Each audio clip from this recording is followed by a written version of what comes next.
So, how do reversible tests like MAP challenge, low dose dobutamine improve personalization compared to traditional fluid challenges or mixed mean arterial pressure targets? That's a wonderful question.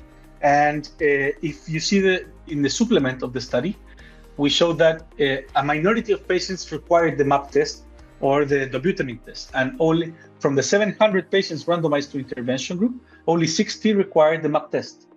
And from those 60, 50% normalized capillary refill time with intervention. And from the dobutamine test, only 40%, no, only 40 patients, 43 patients required the test itself. And as well, there was around a 40, 50% response rate with a normalization of capillary refill time. So in this sense, these tests are for the micro titration of the final part of the protocol, okay. But it has a chance to improve CRT in around 40, 50%.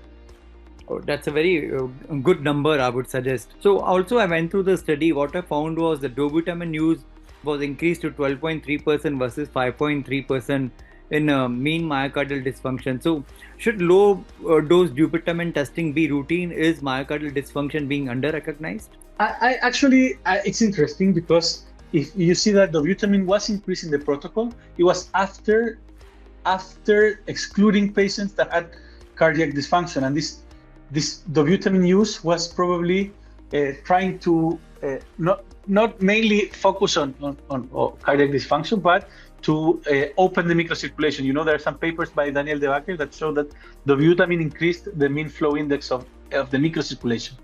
So in that sense, this low dose dobutamine has this role of, let's say, restoring the microcirculatory blood flow.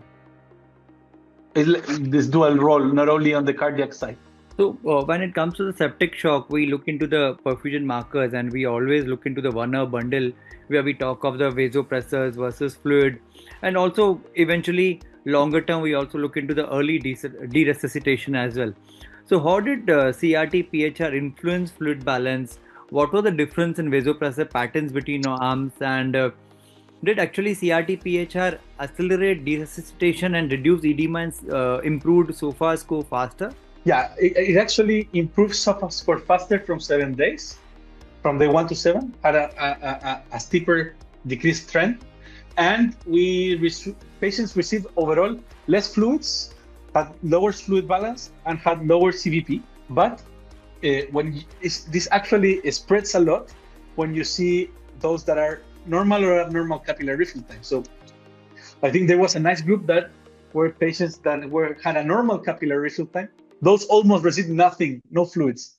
And those patients were observed. So what we're seeing is that we're tailoring the therapies to those that actually required it because they had hypoperfusion and were fluid responsive.